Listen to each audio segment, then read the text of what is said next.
In this third installment of opening up your own detail shop, we're going to talk about how do you transition or how do you think about transitioning from a fully mobile detailing business to now simply operating out of a shop. So I'll give you my exact experience on what we did, the lesson that we went through, the timeline of how we transitioned from mobile to shop, and just a bunch more information.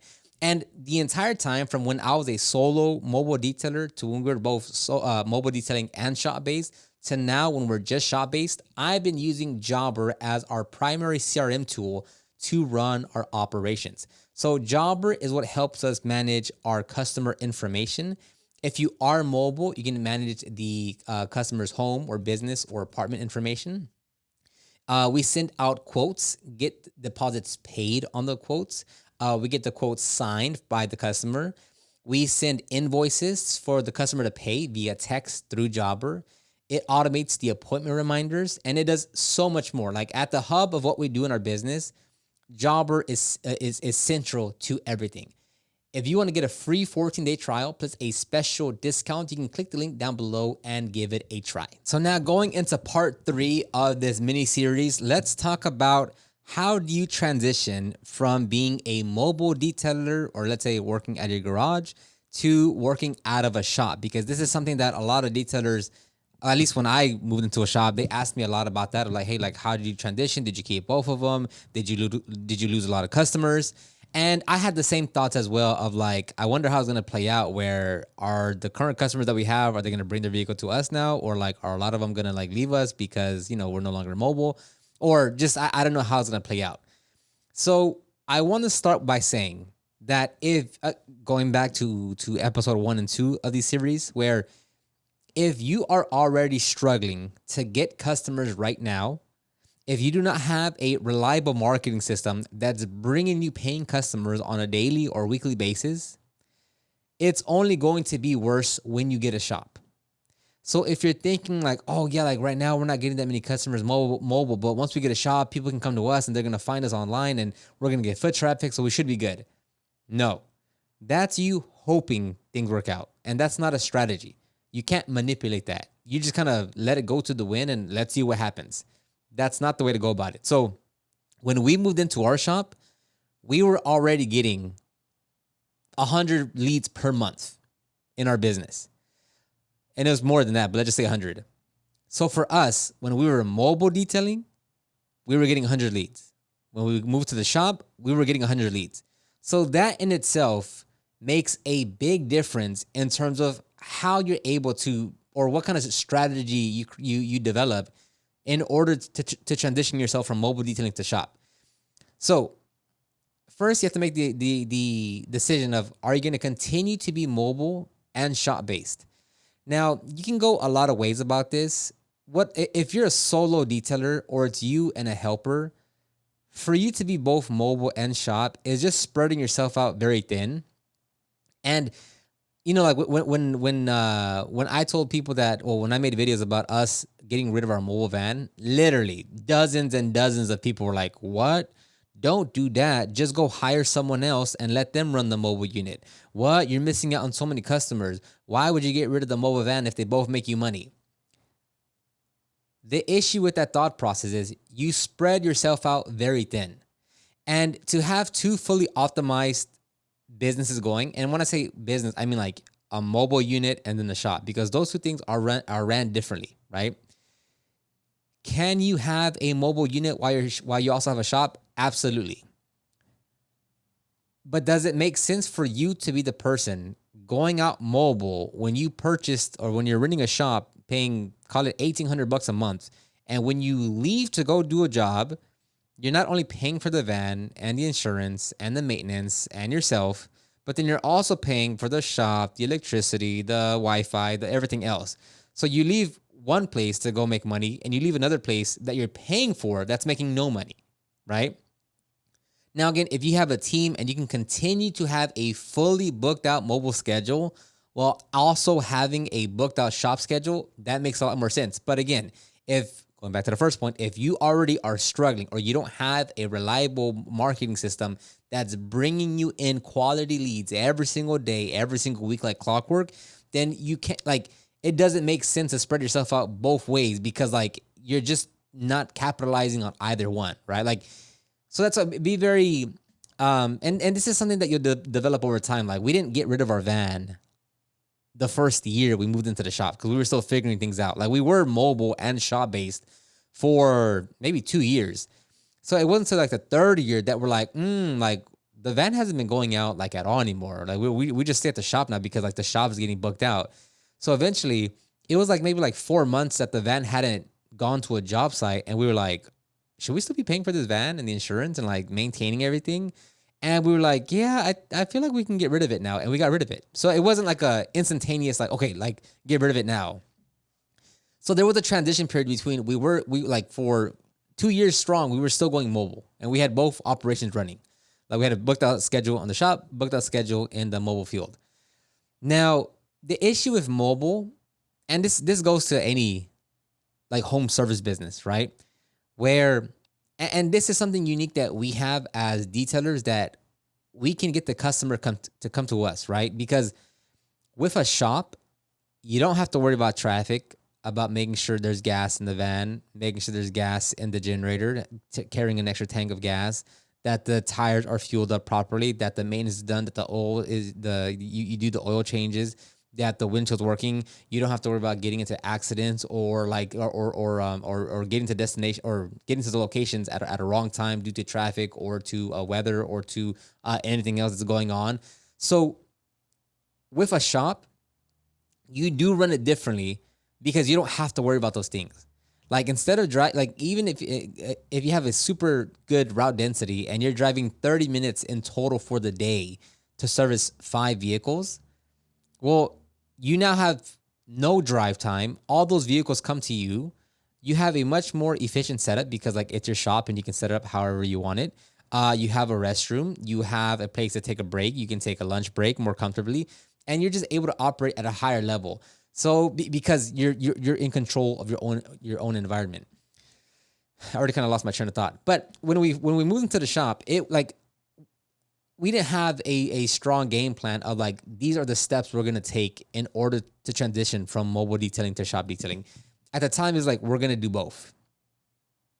And slowly, as I said, over the next 2-3 years, it went from like let's say the first week that we moved into our shop, it was 95 mobile, 5% shop.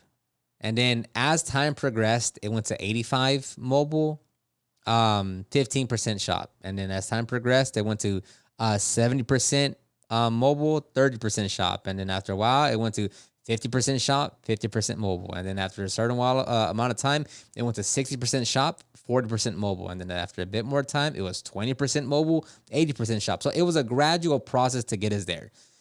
And if I could, looking back at it, knowing what I know now, again, based off everything else of having good branding, having a good reputation, having a good lead flow coming into our business, instead of waiting 3 years to do that, and not that we waited 3 years, it was just like, at the time, it was a natural progression of what we were doing, right?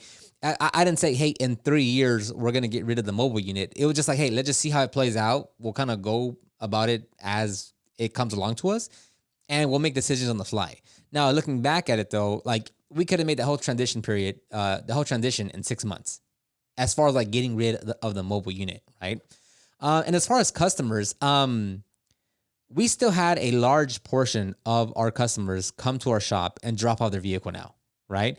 And we get people to drop off their vehicle for maintenance details. Like, a lot of people think like, oh, like, I want to keep my mobile unit for maintenance details, and it makes sense. It's a convenience factor. It's a easy value add-on to the customer that you go to them for maintenance details. But we have dozens of customers who drop off their vehicle for a maintenance detail. That's going to be a interior wipe down and a wash. But they drop off their vehicle. Let's say they drop it off at 9, they pick it up at 5, right? So we still get plenty of maintenance details coming in, even though we're shop based, and they now have to come to us, right? So now, granted, did we lose some customers? Yes, but like, that's always going to happen, right? Like, you raise your prices by 10%, you're going to lose customers. Let's say you have a tighter route density, and instead of driving 45 minutes, now you're capping yourself off at, hey, I'm not driving no more than 15 minutes. You're going to lose customers. Let's say you don't offer a certain service. You're going to lose customers. Let's say like everything, like there's always a way that you can lose customers. So don't have that mindset of like, oh, what if we lose customers? Or like, well, that's always going to happen, right? Like in every way it's going to happen. As you evolve your business, it's going to evolve its way out of some segment of your customers. Like it's naturally going to happen. And again, the base point to this though is like every month we were getting 100 plus leads. So at a certain point, there were certain, the same way we progressed of how we transitioned out mobile detailing, the same way happened with our customers. Where when we first moved in, because our website, our reviews, our photos, it was still very mobile based, right? So we had pictures of our mobile rig, of us detailing out in the field. So people saw like, oh, they're mobile, right?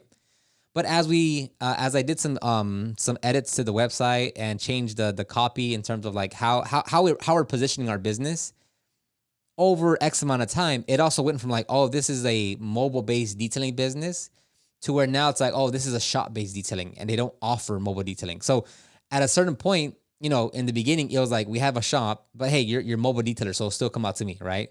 And then over time, it was like, oh, hey, you have a shop and you're a mobile unit. I'll go bring the vehicle to you. And some customers were saying, hey, can you still come out to me? Great. And then at a certain point, it says, at a certain point, it got to where it's, oh, you only offer detailing at your shop. And at some point, it got to the point where it was like customers don't even know and did not know that we even offer mobile services. Like they didn't know that we were mobile at all. Like they just always thought we were here at the shop. So that was a transition period in itself. And again, that part is on the marketing and branding. Like one thing I never did with our website was add the mobile part to the URL. Like we never had, mobile detailing in our domain name. It was always just detailing. That helped out because now when someone goes to our website, it's not just saying mobile. It's like, oh, they're just a detailer because it just has the word detailing.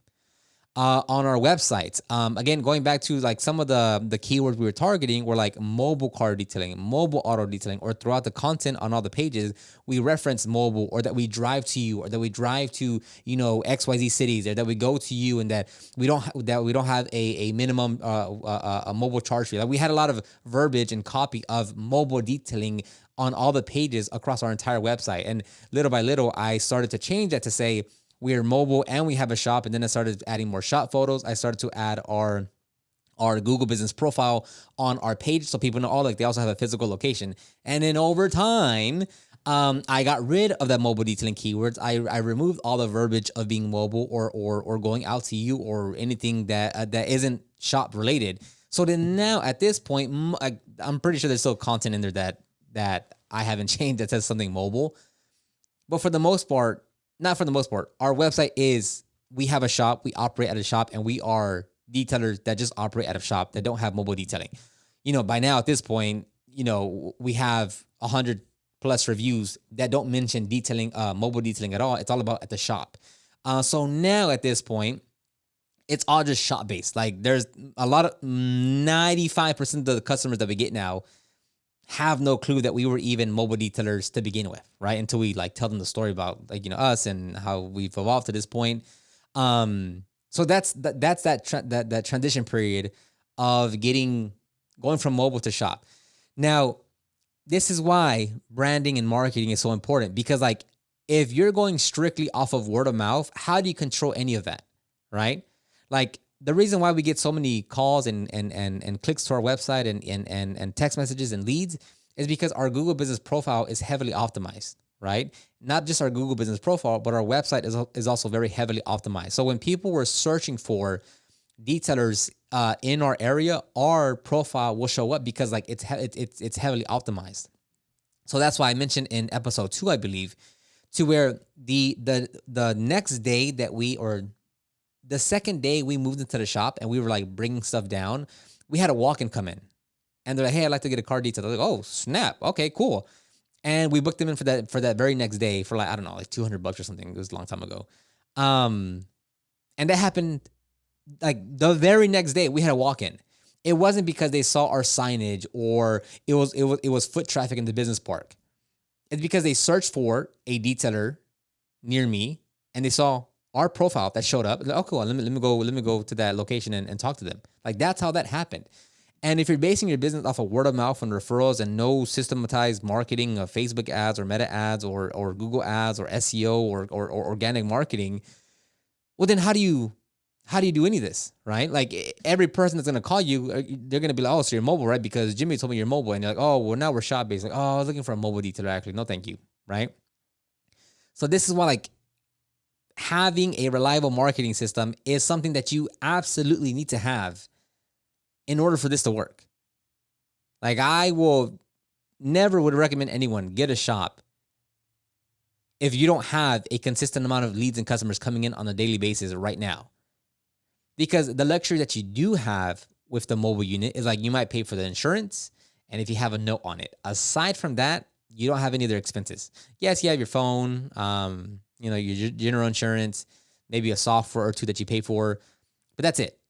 Whereas with the shop, like I said, you have the rent, you have the electricity, you have the Wi-Fi, you have to outfit the shop in itself, security cameras, subscription to the cameras, whatever. So it's a lot more expensive. So if you don't have leads coming in, it's gonna really put you in a pinch, and like you can't really. It's not like you can just say, hey, unless you have the money for it. But it's not like you can say, hey, I'm gonna start spending $1,500 a month on Google Ads to get these leads coming in, right? So that's the main part of the transition period. Now, let's say it's been like 2 years now since we've got rid of the mobile unit. For the most part, there's not really anything that I think about that tells me I should have kept the mobile unit. Now, again, even if we could do mobile, like maintenance details mobile, but they come to us, right? And the funny thing about the shop, going back to when you're really good at marketing and you have good branding and a good reputation, is that we have customers who drive to us that are 2 hours away, 50 minutes away, and 45 minutes away. Obviously, like 10, 15 minutes, we get those from 15 minutes away from us because that's obviously we're close to them. But I almost say like our service area actually expanded once we got a shop because we've literally had customers drive 2 hours away from us to come to our shop. Now, as mobile detailers, would we ever drive 2 hours away or an hour away to do a mobile detail? Not really. And if you do, like let's say you drive an hour away, it's probably going to be for $1,000, $1,400 or more job, right? Because if you're going to drive that far, like it needs to be worth it, right? But since customers are driving to us, they'll drive to us for a $400 detail. I'm sorry, a detail. Funny enough, the craziest one that we have, and I mean, I wouldn't say crazy. It's just like, very interesting. We have one customer specifically that drives 2 hours, maybe once every 2 months or once every quarter, let's say, that drives to us for an engine detail. That's like $100 or like $120. Like once we gave it to him for free because we're like, we'll just knock it out real quick and like you're good, right? It took like 15 minutes. He literally drive. I thought Angel was kidding too, and I was like, "There's no way he drives 2 hours to come to us for this." He's like, "Yeah, look, and whatever the message is, and whatever." Because he's like, "Hey man, do you have a spot open tomorrow?" And Angel was like, "Yeah, like around 1 p.m." He's like, "Okay, cool. I'm gonna leave around 11, like 10:30, 11 to get there." And I was like, "Oh wow, like he's really driving 2 hours away to come to us." And again, like if we're gonna drive 45 minutes, it's gonna be for like $500, $600, $700, right? But since they drive to us, it could be for $100. It could be for $400 because they're coming to us, right? So people that want 10 or they want whatever smoke odor removal, they would drive to us for. We've had customers book hotels and say, hey, okay, like I'm gonna drop it off for smoke odor removal. I'm gonna drop it off Friday morning, so it should be ready by Saturday morning, right? And we're like, yeah, whatever. We talk the details. And I say, okay, great, because I'll stay there overnight. I'll book a hotel close to your shop, and then in the morning I'll just check out and I'll grab it and I'll go. Like that's, I was never expecting that to happen with customers. But and that's why I say, like, funny enough, our service area actually expanded once we got the shop, because now customers just bring their vehicle to us. This also includes customers towing their vehicle to us. So whether it's mold remediation, water damage, things of that nature, or really any vehicle. We had a full PPF truck towed to us. Where now it's like, hey, like this vehicle isn't bad. Like the other one was came from like 50 minutes away, because it was sitting in a yard. They had a lot of mold in there, and actually it wasn't that much mold. And they were looking for someone that specialized in that. And the company hired a tow truck. They brought it to us. We did the whole cleaning. They paid, what have you. They called the tow truck again. They loaded it up and they took it back. So that's funny. Like our service area actually expanded when we got the shop, right? I just think that's such a what's the word? Just so unique. Like I was like, oh, that's so cool. Like that's like people are bringing their vehicle to us. Now again, where does this stem from? Is like, don't get me wrong, we produce exceptional results. Like we're good at what we do, whether it's tint, whether it's PPF, whether it's water damage, whether it's a correction, whether it's just an engine detail, right? The quality is there. But the way people learn about that quality is by having a good marketing and branding, right? Branding can be reputation, good reviews, people talking about you, the content you put on social media, the photos on your website, how optimized your website is, how optimized your Google business profile is. But the way those people find us is through our marketing and branding efforts. And the reason why, they say, hey, yeah, that detailer is 50 minutes away. We have to pay for a tow truck to get it over there. But hey, we're going to go with you guys. Like that is what happens when you get a shop, when you get good branding. Now, again, could we still have a mobile unit and like go to them? Sure, we could. We don't. Now, if I were to get another, if we were to get a mobile unit, I would have, because then like the issue becomes when you have a mobile unit and a shop, right? Where do you draw the line between we do this mobile and this is only done at the shop? So for instance, when we got the shop, we started to say, okay, with our services, like for instance, we did one smoke odor removal mobile. After that, we were like, we're not doing this mobile. This has to be at the shop. So right when we got the shop, we said, okay, hey, for paint correction, ceramic coating, and smoke odor removals, those have to be done at the shop. So I went to the website and I changed the content to say, hey, we now have a shop. If you to get this service done, it's only done at our shop. We do not do this mobile. Because now, if you can do all the services mobile and all the services shop, let's say, then where do you draw the line to say this is when we go mobile and then this is when we stay at the shop? Because then let's say, hey, this customer only wants mobile. Okay, let's go mobile. And let's say like it's you and a helper, let's say. And then when you're on the mobile job site, you get a call that's like, hey, I have an interior detail. I want to get it done. Can you do it today? Well, if you're at the shop, you could have just, hey, yeah, bring it by today. If you drop it off by 1, it'll be done by 5. Well, now you missed that job. So how do you make that separation between when do you go mobile and when do you stay at the shop? Because you will lose opportunities both sides. What you have to decide is which ones do you want to give up? So like for us, something that's very difficult with mobile detailing is taking in last minute jobs. And I don't mean in the sense of like, yeah, you can do one, right? Like if someone if someone calls you at, 10 a.m. and you're like, hey, yeah, we can get done by I don't know, 12 here and to be at your house by 1, for sure, right? But at the shop, you're able to finesse the schedule a lot more. So so many times, and I mean dozens of times, across the board from a $250 detail to a $1,400 detail. Customer calls and say, hey, I really want to get this in as soon as we can. And we tell the customer, hey, right now we're for today we're a bit booked out. If you like to drop off your vehicle at the end of the day, or let's say 1 o'clock, whenever, we can get it done. Let's say it's Monday, right? If you want to drop off your vehicle by 1 o'clock, we should have it ready by Thursday morning. That way we give ourselves that space of like, hey, our schedule's already kind of booked out. So let's like if he gives us the option to hold it, like not hold it, but gives us enough time to fit in that job throughout the day because we already have a booked out schedule, then we can get it done. And a lot of times, oh man, absolutely yes, I'll go drop it off right now and I'll pick it up Thursday morning. And we can do that over and over. Because now if someone on Wednesday is like, hey, I want this job, it's like, hey, if you can drop it off by Wednesday at 5 and pick it up Friday at 9, let's say, then we can get it done. Because we're just trying to, again, we're finessing the schedule to say, hey, like if we just have enough time to put some hands on it here and there throughout these next 2 days, like we'll get it done, right? And we do that a lot, and that's something you simply cannot do with mobile detailing.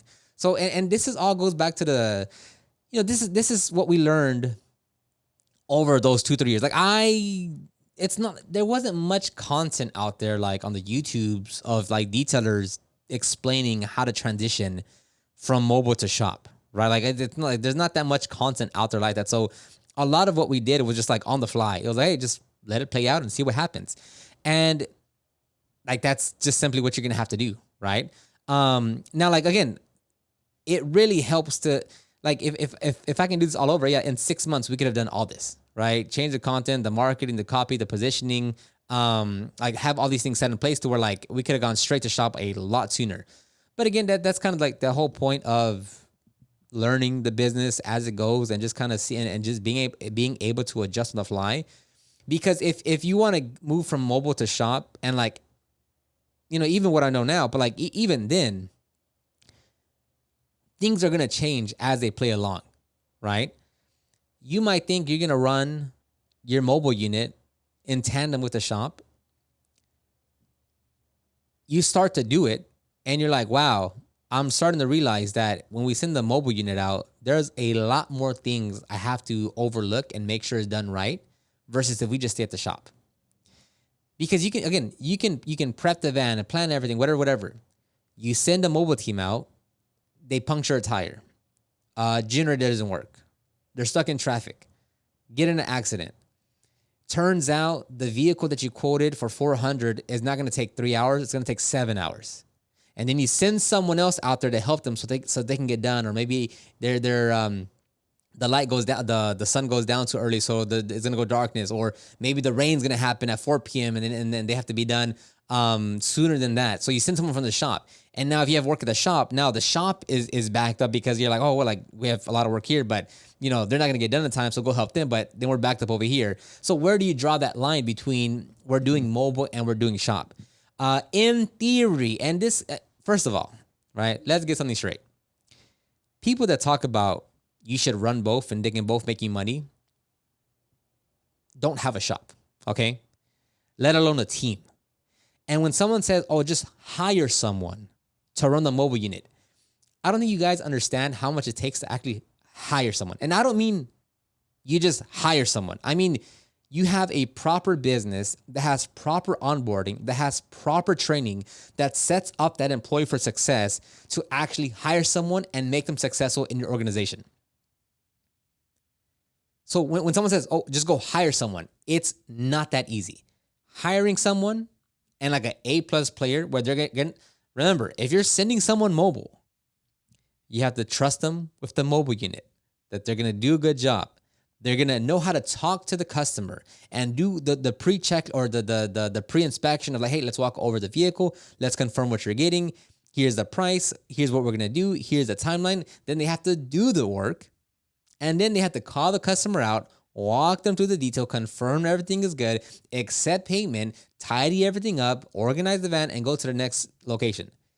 To do it properly and again, to have like an actual W-2 employee, it's not that easy to hire someone. Now, look, if you're going to hire someone and you're with them the entire time, it's a lot easier because you're there to like, not micromanage, but you're there to guide them, right? Now, if you're going to stay at the shop, but you're going to send someone on their own to a job site, that's where it gets completely different. And that's when you realize like, oh man, like that dude doesn't know anything, right? And nothing against the person. It's on you as the business owner that didn't train them and set them up for success to handle that mobile unit and to do what they have to do. So don't think like, oh, I'll just hire someone to do it. It's like, well, you'll be in for a rude awakening, right? Let alone the amount of money it takes to hire someone to train them up. Because like, you know, when you hire someone, assuming you're gonna do a good job and you're gonna train them, let's say that's half a day, that's you not producing revenue, or at least very slow. You got to do the onboarding. They're gonna be slow the first couple of months, so like you have to take this into account, and it's like it's gonna slow down the organization a bit until they catch up. And like, let's say, you know, because whatever they leave in 6 weeks, and then you're like, oh, okay, let me go hire someone else now. And again, same process. 3 months later, they leave again, and then you just keep on hitting that reset button. So it can definitely work, but based on my experience, on the detailers that I talk with, and how they run their organization and what they do, I would say for the most part, they're going to run into a lot more trouble and have a lot more headaches on their hands trying to manage both versus just having one. Again, if you're there on both sides with a helper, yes, it's going to be a lot more manageable because you are there. Like you're there to oversee everything, and you're there to do the main parts of the process, and you're there to talk to the customer and accept payment and go over the details, and the helper is just a helper to you. So if it's you going to mobile jobs and then you staying at the shop, yes, it is doable. Why would you do that? Like, why are you creating so many jobs for yourself? If you are going to keep the shop, if you are going to keep the mobile unit, you'd want to send someone else out there that's not you. Because again, if you're both out at the field, you're missing opportunity at the shop and you're still paying for the full shop. If you're staying at the shop and you get a mobile unit and you have a mobile job, you want to send it to the mobile job, right? But that's where it creates friction. And if you want someone to, again, if you want to have an actual business and have actual team members that can that you can delegate to, and like, hey, he's in charge of that, like that's what he does. You can't be everywhere at all times, because it's just gonna slow down the process. You're paying for a lot more things that you might not need to, for like the van and the node and all this stuff, and it can just get very